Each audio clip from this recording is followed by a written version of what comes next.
അങ്ങനെ നമ്മുടെ രാമക്കൽമേട് യാത്ര ഇപ്പോൾ കാൽവരി മൗണ്ട് എന്ന സ്ഥലത്ത് എത്തിയിരിക്കുകയാണ്. ഈ സ്ഥലത്തിനൊരു പ്രത്യേകതകളുണ്ട്, അത് ഞാൻ പറഞ്ഞു തരാം.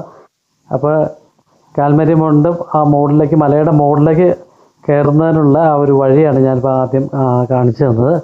നമ്മുടെ ബസ് ഇവിടെ ഞാൻ ഇപ്പോൾ താഴെ ഇറങ്ങി നിൽക്കുകയാണ്. അപ്പോൾ നമ്മുടെ ബസ് അതൊക്കെ വരുന്നുണ്ട്. വേറെ ടൂറിസ്റ്റ് ബസ്സുകളൊന്നും മോഡിലേക്ക് പോകുന്നില്ല. പക്ഷേ നമ്മുടെ KSRTC ബസ് ഇതിൻ്റെ മോഡിലേക്ക് പോകും. അപ്പോൾ അതിനുള്ള തയ്യാറെടുപ്പുകളാണ് നടന്നുകൊണ്ടിരിക്കുന്നത്. അപ്പോൾ അവിടെ ഒന്ന് വണ്ടി തിരിച്ചതിന് ശേഷം ഇത്തരത്തിൽ കാൽവരി മൗണ്ടിൻ്റെ മുകളിലേക്ക് ഈ വലിയ കയറ്റം കയറി പോകും. അപ്പോൾ അതിന് മുകളിൽ നിന്ന് ആദ്യം നമുക്ക് ഉള്ള വണ്ടികൾ ബ്ലോക്ക് ചെയ്യേണ്ടതായിട്ടുണ്ട്. അപ്പോൾ മുകളിൽ നിൽക്കുന്ന സെക്യൂരിറ്റികളുടെ അടുത്തേക്ക് വിളിച്ച് പറഞ്ഞ് അത് ബ്ലോക്ക് ചെയ്തിട്ടാണ് നമ്മൾ മുകളിലേക്ക് കയറി പോകുന്നത്. കുറേ ദൂരെ കുറേ മലകളുടെ നല്ല രസകരമായിട്ടുള്ള കാഴ്ചകൾ കാണാം. ചെറിയ രീതിയിൽ മഴക്കാറുള്ളതുകൊണ്ട് മഞ്ഞ് മൂടി കിടക്കുന്ന രീതിയിലുള്ള ഒരു കാഴ്ചകൾ നല്ല രസമാട്ടോ. ഇവിടെ നമ്മൾ നോക്കുമ്പോൾ കാൽവരി മൗണ്ടിലേക്ക് മുകളിൽ ഇത്തരത്തിൽ വലിയ ഒരു ആർച്ച് അതിനുണ്ട്. അപ്പോൾ അവിടുന്ന് വണ്ടികൾ വരുന്നുണ്ട്. അപ്പോൾ അതുകൊണ്ട് നമ്മൾ വെയിറ്റ് ചെയ്യാണ്. നമ്മുടെ വണ്ടി അങ്ങോട്ട് ചെല്ലുന്നതിനായിട്ട് നമ്മൾ കയറാൻ വേണ്ടി വെയിറ്റ് ചെയ്യാണ്. അവിടെ നിന്നുള്ള വണ്ടികൾ രണ്ടും ഇറങ്ങി വന്നു. ഇനിയിപ്പോൾ പതുക്കെ നമ്മൾ മുകളിലേക്ക് കയറാൻ പോവാണ്. അപ്പോൾ ഈ കാൽവരി മൗണ്ട് ഇത് ഇരിക്കുന്ന ഈ സ്ഥലത്തിൻ്റെ പേര്, ഈ സ്ഥലത്തിൻ്റെ എന്ന് വെച്ചിട്ടുണ്ടെങ്കിൽ ഇത് ഈ പഞ്ചായത്തിൻ്റെ പേരാണ്, രസകരമായിട്ടുള്ള പേരാണ്. വേറെ ഒന്നുമല്ല, കാമാക്ഷി ഗ്രാമപഞ്ചായത്ത് എന്നാണ് ഈ ഒരു പഞ്ചായത്തിൻ്റെ പേര്. രസകരമായിട്ടുള്ള ഒരു അറിവാണ് അത്. ഈ പറഞ്ഞ പോലെ ഈ ഒരു ആർച്ചിൻ്റെ എഴുതി വെച്ചിട്ടുണ്ട്. അപ്പോൾ അത്തരത്തിൽ നമ്മൾ കയറി പോകുമ്പോഴത്തേക്കും ഈ നല്ല രസം കേട്ടോ. അതായത് നല്ല ഒരു നല്ല കൊത്ത കയറ്റം തന്നെയാണ് അത് മുകളിലേക്ക് കയറി പോകുന്നത്. ഏതായാലും ഞാൻ ചെറിയ രീതിയിൽ ദൃശ്യങ്ങളൊന്ന് പകർത്തി. അപ്പോൾ ആ മുകളിലേക്ക് നമ്മൾ ചെന്നുകൊണ്ടിരിക്കുമ്പോഴത്തേക്കും റോഡൊന്നും അത്ര ക്ലിയർ അല്ല, കുറേ കട്ടറും കാര്യങ്ങളൊക്കെ ഉണ്ട്. എന്നിരുന്നാൽ പോലും വലിയ കുഴപ്പമില്ലായിരുന്നു. ഇവിടെ വരുന്നവരെ എവിടെയാണ് ചെറിയ ഒരു 2-3 കുഴിയൊക്കെ കാണുന്നത്. അപ്പോൾ ഇന്നലെ മഴ ആയതുകൊണ്ട് ആ കുഴികളൊക്കെ വെള്ളമൊക്കെ കിടപ്പുണ്ടായിരുന്നു. എന്തായാലും നമ്മൾ മുകളിലേക്ക് വീണ്ടും കയറിക്കൊണ്ടിരിക്കുകയാണ്. മുകളിൽ നിന്നുള്ള സകല വണ്ടികളും അവിടെ ഒരു പക്ഷേ ശനിയാഴ്ച ആയതുകൊണ്ട് തന്നെ നല്ല വണ്ടികളുണ്ടാവാൻ സാധ്യതയുണ്ട്. എന്നിരുന്നാലും നമ്മൾ മിക്കവാറും എല്ലാ വണ്ടികളും ബ്ലോക്ക് ചെയ്തിട്ടുണ്ട്. ഇത്തരത്തിലുള്ള ടെമ്പോ ട്രാവലർ പോലെയുള്ള വാഹനങ്ങൾ ഇറങ്ങി വരുമ്പോഴത്തേക്കും ശരിക്കും നല്ല ടൈറ്റ് ആവും 2 വണ്ടികൾ കടന്നു പോകുന്നതിന്. അതിന് വേണ്ടിയിട്ടാണ് നമ്മളത് ബ്ലോക്ക് ചെയ്യിക്കുന്നത്. പക്ഷേ ചില വണ്ടികൾ ഈ പറഞ്ഞ പോലെ ഇത്തരത്തിൽ ഇറങ്ങി വന്നിട്ടുണ്ടെങ്കിൽ അത് വലിയ പ്രശ്നമാണ്. അപ്പുറം ഇപ്പുറമൊക്കെ ആൾക്കാർ കുറേ നടന്നാണ്. കാരണം താഴെ ആ വലിയ ബസ് നിർത്തിയിട്ടേക്കണ സോയ എന്ന് പറഞ്ഞ ആ ഒരു ടൂറിസ്റ്റ് ബസ്സിൽ നിന്നുള്ള ആൾക്കാരൊക്കെ നടന്നാണ് മിക്കവാറും ഇതിൻ്റെ മുകളിലേക്ക് കയറുന്നത്. നമ്മളിപ്പോൾ നമ്മുടെ ബസ് ഇതിൻ്റെ ഒപ്പം നമ്മുടെ KSRTC ബസ്സുകൾ ഈ പറയുന്ന പോലെ വെയിറ്റ്, അതാണ് മെയിനായിട്ടുള്ള പ്രശ്നം. ടൂറിസ്റ്റ് ബസ് KSRTC ബസ്സിനെ അപേക്ഷിച്ച് വെയിറ്റ് കൂടുതലായിരിക്കും. അതിൽ അത്തരത്തിലുള്ള രീതിയിലായിരിക്കും അത് പണിതിരിക്കുന്നത്. എന്തായാലും അതുപോലെ KSRTC ബസ്സിൻ്റെ ബോഡി കുറച്ചും കൂടെ ഒതുക്കം ഉണ്ടാവും. അങ്ങനെയുള്ള കുറേ കാര്യങ്ങൾ ഇതിൽ KSRTC ബസ്സിന് അഡ്വാൻറ്റേജ് ഉണ്ട്. നമ്മൾ ഈസി ആയിട്ട് നമ്മുടെ വണ്ടി മോഡിലേക്ക് കയറി പോകുന്ന കാഴ്ചകളാണ്. 2 സൈഡിലും ഈ തരത്തിൽ ഉള്ള തേയില തോട്ടത്തിൻ്റെ കാഴ്ചകളാണ്. തേയിലത്ത് ക്രോപ്പ് നിർത്തിയിരിക്കുന്ന കാഴ്ചകൾ ഒക്കെയാണ്. അപ്പോൾ നമ്മൾ മുകളിൽ തന്നെ, അപ്പോൾ നമ്മൾ ചെല്ലുമ്പോഴത്തേക്ക് കാൽവരി മൗണ്ടിൻ്റെ ആ ഒരു കമാനം കാണാം. നിങ്ങൾ തിരിച്ച് നമ്മളിങ്ങനെ സൈഡിലേക്ക് നോക്കുമ്പോൾ ഇത്തരത്തിലുള്ള വലിയ വലിയ മലകളുടെ കാഴ്ചകൾ.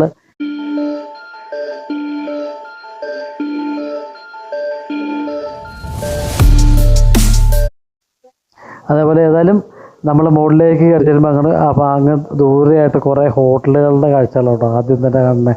പക്ഷെ ഇവിടുത്തെ കാഴ്ച ഇതൊന്നുമല്ല, വളരെ മനോഹരമായിട്ടുള്ള ഒരു കാഴ്ചകളുണ്ട്. ഏതായാലും നമ്മളങ്ങോട്ട് ഇറങ്ങി ചെല്ലുമ്പോഴത്തേക്ക് ആ കാഴ്ചകൾ കൃത്യമായിട്ട് നമുക്ക് കാണാൻ പറ്റും എന്ന് തോന്നുന്നു. അപ്പോൾ ചെറിയ രീതിയിൽ ചാറ്റൽ മഴയും തുടങ്ങിയിട്ടുണ്ട്. ഏതായാലും നമ്മളിവിടെ ബസ്സിൽ നിന്ന് ഇറങ്ങി ആ കാഴ്ചകളുടെ മുമ്പിലേക്ക്, വേറെ ഒന്നുമല്ല, ഒരു വ്യൂ പോയിൻ്റാണ് ശരിക്കും ഇതെന്ന് പറയുന്നത്. പക്ഷേ ആ വ്യൂ പോയിന്റിൽ ഉള്ള കാഴ്ചകളാണ് ഇവിടുത്തെ ഏറ്റവും വലിയൊരു അട്രാക്ഷൻ എന്ന് പറയുന്നത്. ഏതായാലും ഞാൻ ഇവിടുത്തെ ചെറിയ രീതിയിൽ ഉള്ള കാഴ്ചകളൊക്കെ ഒന്ന് പകർത്തിയതിന് ശേഷം വ്യൂ പോയിന്റിലേക്ക് പതുക്കെ നടന്ന് പോവുകയാണ്. കുറച്ച് മുകളിലേക്ക് കുറച്ച് മുകളിലേക്ക് കയറി ഇവിടെ വേറെ വല്ല എന്തെങ്കിലും ഒരു കാഴ്ചകളുണ്ടോ എന്നുള്ളത് ഒന്നോടെ ഞാൻ നോക്കിയ ശേഷം ഞാൻ വ്യൂ പോയിൻറ്റിലേക്കുള്ള വഴിയിലൂടെ കുറേ ആൾക്കാർ അതിൽ നടന്നു പോകുന്നുണ്ട്.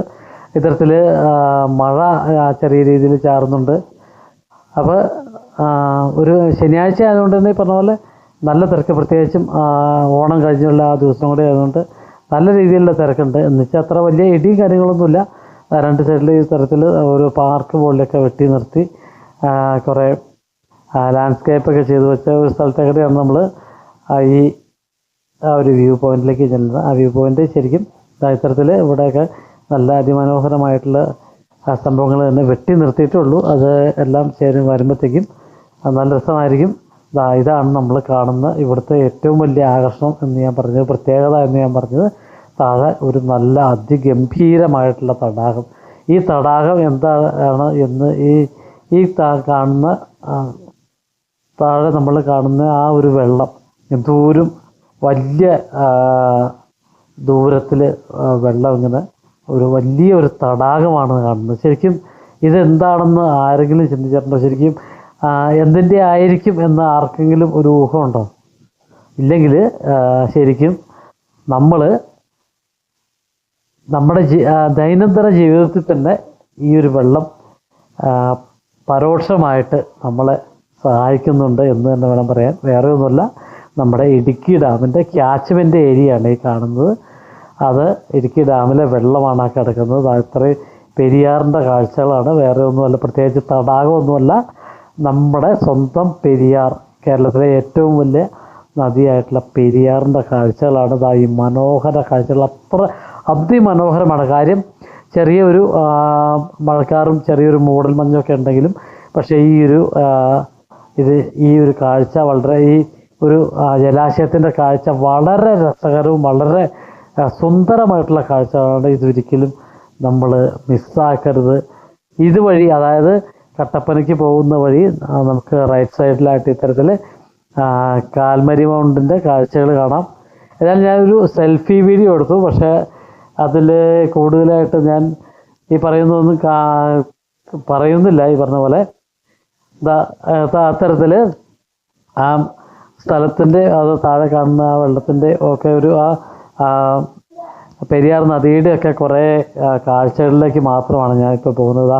ഇത്തരത്തിൽ തിരിഞ്ഞു വരുമ്പോഴത്തേക്കും ഇത്തരത്തിൽ ഉണ്ടോ എന്ത് രസകരമായിട്ടുള്ള ആ ഒരു കാഴ്ചകൾ നമുക്ക് അവിടെ നിന്ന് എന്തോരം നോക്കിയാലും നമുക്ക് കണ്ണെടുക്കാൻ പറ്റില്ല. അത്ര രസകരമായിട്ടുള്ള ഒരു കാഴ്ചകളാണ് ഈ ഒരു വീഡിയോയിൽ നമ്മൾ ഉൾപ്പെടുത്തിയിരിക്കുന്നത്. അപ്പോൾ ഈ ഒരു കാഴ്ചകളൊക്കെ നിങ്ങൾക്ക് ഇഷ്ടപ്പെട്ടു എന്ന് വിചാരിക്കുന്നു. അപ്പോൾ ഈ ഒരു വീഡിയോയുടെ കാഴ്ചകൾ ഞാൻ വേലും തൽക്കാലം ഇതോടുകൂടി ഈ ഒരു കാഴ്ചകളോട് ജലാശയത്തിൻ്റെ കാഴ്ചകളോടുകൂടി നിർത്തിയാണ്. അപ്പോൾ ഞങ്ങളിനി അത് കഴിഞ്ഞ് താഴത്തേക്ക് ഇറങ്ങി തുടങ്ങി. അവിടുന്ന് ഏകദേശം അരമണിക്കൂറോളം ഞങ്ങൾ മുകളിൽ ഉണ്ടായിരുന്നു.